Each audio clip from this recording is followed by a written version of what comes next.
Ассалаумағалейкум, қалайсыздар? Ештен кеш жақсы деп әйтеуір жұрттан қалыспайын деп UFC 301 турнирін кешірек те болса да қорытындылауды жөн көрдім. Енді бастаған екенмін турнирге бір болжам жасап көрген екенмін. Енді дәл осы өткеннен кейін, барлығын көргеннен кейін, қортық болғаннан кейін өзімнің бір қорытынды, бір түйінімді айтайын деп шештім. Сондықтан сәл кешігіп жатсам, қалған жұрттан кешігіп жатсам айып етпеңіздер деп бастап кетейік. UFC 311 жалпы турнирге келетін болсақ, өте күшті бір нөмірлі турнир. Тіпті нөмірлі турнирлердің арасында да бір ерекшеленіп тұратын турнирлердің бірі болуға лайықты. Жалпы картқа көз жүгіртіп қарап кететін болсақ, мен атап кетерім, мысалы, бұған дейін де айтып едім, назар аудару керек Тагир Уламбековтың жекпе-жегіне, өйткені біздің жігіттер бар, оның салмағында деген сияқты жеңілмеген спортшыға қарсы өнер көрсетті. Жалпы бұл картта 4-1 нөлі бар жігіттер шыққан. Төртеуді ұтылып қалған, міне осындай бір қызықты факт. Одан кейін сол Муин Гафуров, тәжік жігіті тәп-тәуір жекпе-жек көрсетті. Рони Барцелос бұрын соңды ұтылмаған жігіттен басым түсті. Барцелос міне осымен бітті деп ойлайды, бірақ Барцелос мырза әлі де бабында екен, әлі де біраз жастардың қанын ішетінін көрсетіп отыр. Одан кейін әрине Деридердің жекпе-жегіне назар аударыңыздар деп едім. Өзіне стиль жағынан ыңғайлы қарсыластан басым түсті, қатты бір қиыншылықтар көрген жоқ. Енді бар назарымыз әрине біздің ко-мейн ивент пен мейн ивентте болады. Мераб Двалишвили шынымен де бір керемет бір апсет демей қойып, бірақ енді шынымен де таң қалдырды. Өйткені өздеріңіз елестетіп көріңіздер, қандай аурасы бар Омар Нұрмагомедовтың. Бұрын соңды жеңілмеген, аяқта тұрып төбелесем десең төбелеседі, күресем десең күреседі, партер десең партер, қолдан бәрі келеді. Жас, бұған дейінгі 6-0 UFC-де барлық қарсыластарынан сондай бір қатты мүмкіншілік бермей басым түсті. Сондықтан шынымен де енді оған қоса команда бар ғой, бір әулеттің өкілі, үлкен әңгімеде өзінің орны бар. Сондықтан әрине бұндай жігітті көпшілік фаворит деп есептеді. Және шыны керек, бірінші, екінші раундта, егер жекпе-жекті талқылайтын болсақ, бірінші, екінші раундта барлығымыз күткен жекпе-жек болды. Шамамен осылай болады, яғни күрестірмейді, аяқпен көбірек соққы жасайды деген сияқты. Бірақ екінші раундтан былай қарай қызық дүние басталды. Менің ойымша, бұндай қысым көрсететін, бұндай күрес қайта-қайта талпынып, взрывной деп отырады ғой, өте шапшаң, жылдам, арашық тез өсіп кететін денесі тығыншықтай спортшы Омардың бір былайша айтқанда криптониті болып шықты. Яғни дәл қазіргі бабында, дәл қазіргі күйінде Двалишвили шынымен де оңай қарсылас емес екенін көрсетті. Және үшінші раундтан былай қарай функционалдық даярлық алға шықты. Және естеріңізде болса, болжам жасалған кезде де айтқан болатын, Двалишвилиде бұл әрине ең алдымен темп, күрес және функционалдық дайындық, бекерден бекер машина деген лақап ат қойған жоқ қойған жұрт. Сондықтан бұл жерде функционалдық даярлық шынымен де маңызды рөл атқарды. Және жалпы байқасаңыздар, өте жоғары деңгейде шынымен де әсіресе соңғы бір тенденцияларды байқауға болады. ММА-дегі басты факторлардың бірі сол функционалдық даярлық болып бара жатыр. Қалай дайындалдың, техника, тактика, қарсыласқан қайсыз болуы мүмкін, бірақ негізінен өте көп нәрсе дәл осы функционалдық даярлыққа байланып қалып жатыр. Соңғы кездері осындай бір үрдіс басталды. Двалишвили сол бұрынғы әдетінде күресте басқа ештеңе жоқ. Сол біз күткен бір аяққа өтеді, бір аяқтан құлатады, бірақ болжау барысында да айттық, бұл партерде ұстау деген жоқ, және де бәлкім бір жағынан дұрыс та шығар, өйткені партерде байлану деген бұл шынымен де көп энергияны қажет ететін дүние, көп шаршатып жететін дүние. Ал Двалишвили керісінше құлатады, қайрадан тұрады, құлатады, қайрадан тұрады деген сияқты.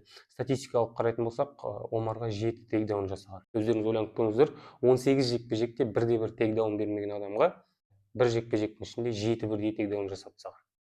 Әрине бұл жерде ең алдымен Омар шаршады, сонымен де байланыстырып отыр, бірақ қалай дегенмен үшінші раундтан былай қарай біз шынымен де 7 тейкдаун көрдік. Бұл Омарға қарсы жекпе-жектер бұрын соңды болмаған көрсеткіш.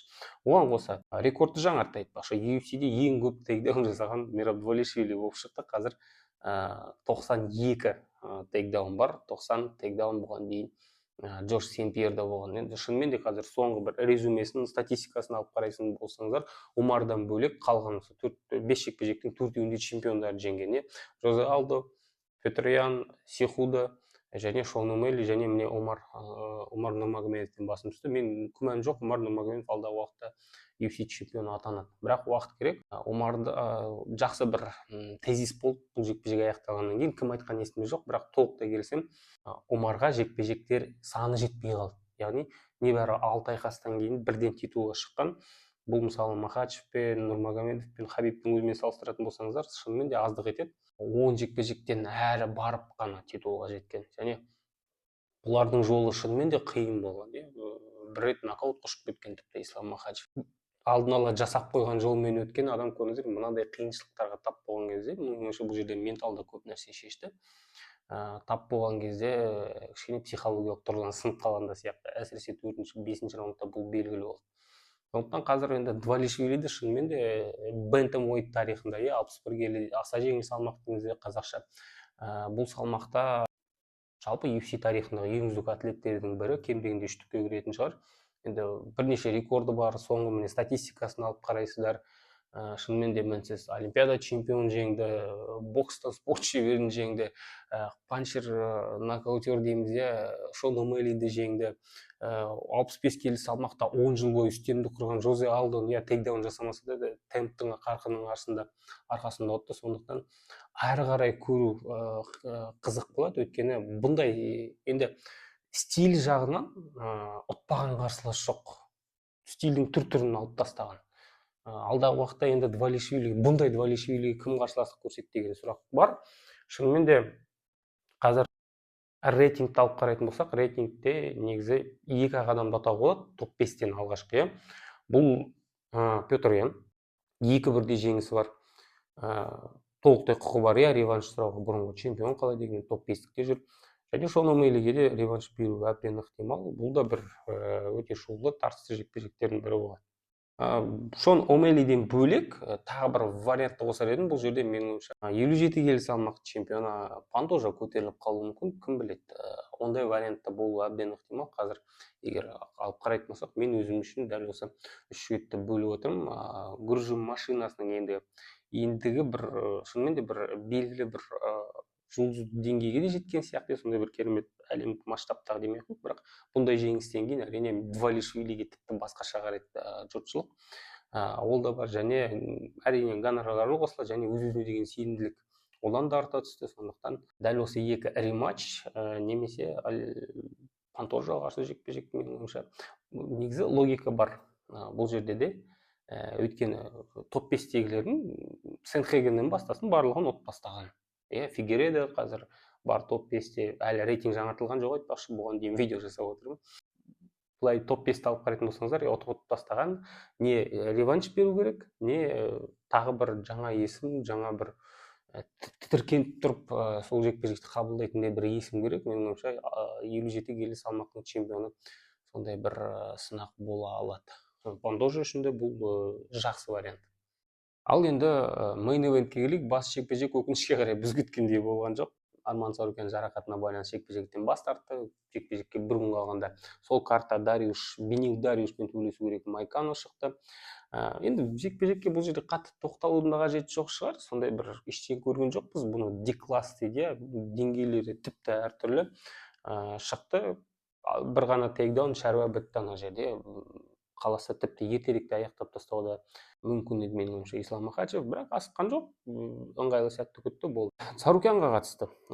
Сарукянға мен түсінуімше кішкене ренжулі Дана Уайт, өйткені біз бұл жігітке енді бірден титулды айқас бермейміз. Бұл тағы да өзінің нөмір 1-ші екенін дәлелдеу керек деді. Сарукян мен қарсы емеспін дейді. Енді шынымен де қазір жалпы 70 келі салмақта алатын болсақ, менің ойымша былай Махачев бар, Сарукян бар, және қалғандары былайша айтқанда. Сондықтан, топ 15-тегілердің 90%-ын еш қиындықсыз ұтатын шығарды Сарукян, бірақ Махачевке келгенде бұл бөлек әңгіме. Сол себепті еш қиындықсыз мен тіпті 5 раунд Оливерамен төбелесуге дайынмын дейді. Көре жатырмыз, ары қарай қалай өрбитін. Қазір турнир біткеннен кейін жағдай түсініксіз. Ары қарай кім не істейді, не болады, өткені бұл өздеріңіз білесіздер. ММА дегеніміз бұл негізі болжауға бір келмейтін, бағынбайтын спорт түрі. Біз бұл жерде қалай тырысып бақсақ та бір күнге кейін барлығы өзгеріп кетуі мүмкін. Міне жарақат алып бір күн қалған кезде Майкано титулға шығып кетті. бұндай спорт түрлері көп емес.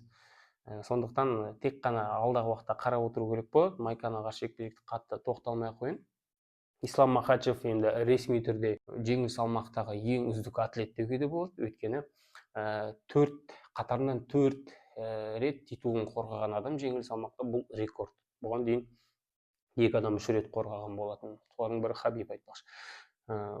Сондықтан шынымен де жеңіл салмақтағы ең үздік атлет, сондай the greatest деп айтады ғой, ең ұлы атлет деп. Хабибпен әрине бұны әрдайым салыстырып отырады. Өткенде видеода айттым, бұл моментті талқылаған болатынбыз. Хабибтен асып түсу. Бұл жерде бір Хабибтің жақсы аргументі бар. Бұл нөлмен кеткен адам, былайша айтқанда, ұтылмай кеткен адам. Ал UFC-де Махачевтің енді бір жеңілісі бар. Сондықтан бұл аргументке теңесетіндей, теңестіре алатындай дүние, бұл әрине салмақ ауыстыру, 77-нің, жай ғана салмақ ауыстыру емес, 77-нің титулын. Сол кезде шынымен де Ислам Махачев Хабибтен бір саты жоғарылай түседі деген деуге толық негіз бар. Енді алдағы уақытта өзі де кішкене жай былай нақты айтпайды, интервьюлерінен қарасаңыздар, бірақ былай шет жағасын түртіп қояды. Мен ана жаққа 77-ге өтуге дайынмын деген сияқты. Бірақ ол жақтың да қазір Санта-Барбарасы бітер емес. Кіммен? Шавкатпен, біздің Шавкатпен Белал не болады? Қашан төбелеседі? Шавкат ұтса шығады ма, Белал ұтса шықпайды ма деген сияқты тағы сұрақтар туындайды. Сондықтан қазір тек қана қарауымыз керек. Түсінуімше, негізінен бизнес тұрғысынан да исламды қазір әлі де 70 келіде ұстай тұрады. Не Царукян, не Тапури, не Оливейра солардың біртіндеп шығаруға тырысады. Бәлкім Гейджиді тығып жібереді ме, Хукерді ұтып кетсе, қазір Хукерге қарсы жекпе-жек берді ғой. Сондықтан қазір барлығы бүйтіп қатып қалған. Ол барлығы аңдып отыр, ары қарай не болады екен деген сияқты. Оның барлығы алдағы 3-4 айда шешілетін болады. Ығы-жығы бүйтіп быт-шыт болып кетуі мүмкін. Біреу келіп апсет жасап, бүкіл жоспарды құртып жіберуі мүмкін. Сондықтан бұлай ұзақ мерзімді жоспар құру өте қиын. Енді бір түсінікті нәрсе, Ислам қазан айындағы сол Абу-Дабиге турнирде қайтып келетін түрі бар. Сол жерде титулын қорғау керек, ол жерде енді нөмірлі турнир, титулын жекпе-жектер өткізу керек, UFC-дің міндеттемесі бар. Сол үшін ұстап отыруы ықтимал. Бұл жерде өткенде бизнес мүдделер көп. Сол себепті 77-ге ауысуы, менің ойымша, бұл 2025 жылы мүмкін деуге де болмайтын шығар. Өткен сондай бір кері тартпа моменттер бар әрине. Оған дейін, оны көріңіздер, қазір 77-нің титулы, сол титулын не май, не шілде айында, осы аралықта сарапқа салса, ол чемпион қашан қорғауға дайын болады, оны да күту керек деген сияқты. Бұл жерде екеуінің графиктері келіспей қалуы мүмкін, ол да бір маңызды дүние. Сондықтан осы жылы Ислам кем дегенде тағы бір рет 70 келідегі өзінің титулын қорғауы ықтимал. Бірақ шынымен де біз бір асыға күтетін, шынымен де бір ММА әлемде үлкен, кем дегенде осы аймақтың, біздің ел көршілес аймақтарда бір төңкеріс жасай алатын жекпе-жектердің бірі. Бұл егерде Шавкат чемпион болса, одан кейін барып Ислам оның салмағына көтеріліп, екеуі мысалы Абу-Дабидегі бір Сауд Арабиясындағы бір нөмірлі турнирде жекпе-жек өткізсе, бұл шынымен де ММА әлемде бір революция жасауы мүмкін. Бүкіл әлемдік деңгейде емес, бірақ дәл осы біздің аймақта сондай бір қабілеті бар жекпе-жек. Менің ойымша, бұл жекпе-жектің потенциалы енді Хамзат Шавкатқа жетпейді, бірақ енді Шавкат та Хамзаттың салмағына көтерілуі екіталай, көрдіңіздер ме? Сондықтан бұл жерде Махачев көтерілсе, шынымен де ММА әлемінде бір кішігірім де болса бір революция жасау ықтимал. Бұл жекпе-жек енді қазір бір талқылаудың қажеті жоқ шығар, бірақ мен бұның барлығын неге алып келе жатырмын? Бұл жерде Махачев мүдделі. Егер артынан бір сондай мұра қалдырам, Хабибпен теңесем, не одан асып түсем десе, одан да асқан ММА-де із қалдырған атлет болам десе, бұл міндетті түрде салмақты ауыстыру керек. Жалпы, мысалы, бокспен аналогия келтіретін болсақ, енді бокс әлдеқайда бір тарихы бай спорт қой.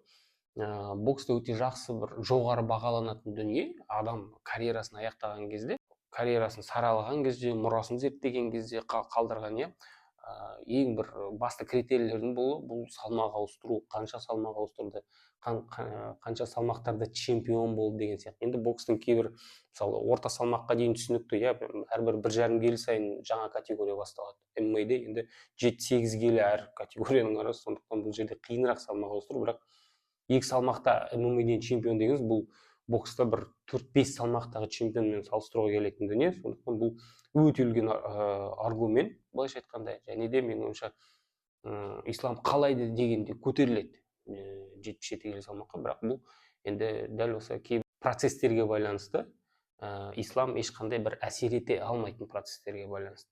Бұны енді тек қана бізге дәл осы әлі бір жарты жылдай күту керек. Сол кезде бір жылға алға, бір жыл алға бір шамамен бір түсінікті картина пайда болады. Сол кезде ғана біз топшылап, бағалап, бұлай болады екен ау деп айта аламыз. Әзірше біз Белал мен Шавкаттың жекпе-жегін күтуіміз керек. Сарукянға қарсы енді қорғап қалу мүмкін. Ол уақытқа дейін әлі міне 9 айдай уақыт бар. Ол уақытта қазір не Оливейрамен, не Таурумен Сарукян төбелесіп отырса, онда Абу-Дабиде Сарукянға қарсы титулын қорғайды деген сөз. Шамамен осындай менің ойға түйгенім бұл турнирдің қорытындысы бойынша. Бұл турнирден кейін естіген түрлі қарап шыққан интервьюлерден кейін шамамен осындай бір қорытындыларға келіп отырмын. Міндетті түрде сіздер де менің комментарийіме қош келдіңіздер, өз ойларыңызбен бөлісе отырыңыздар, жаза отырыңыздар. Әсіресе Махачев Рахмонов жекпе-жегі туралы ойларыңыз қандай?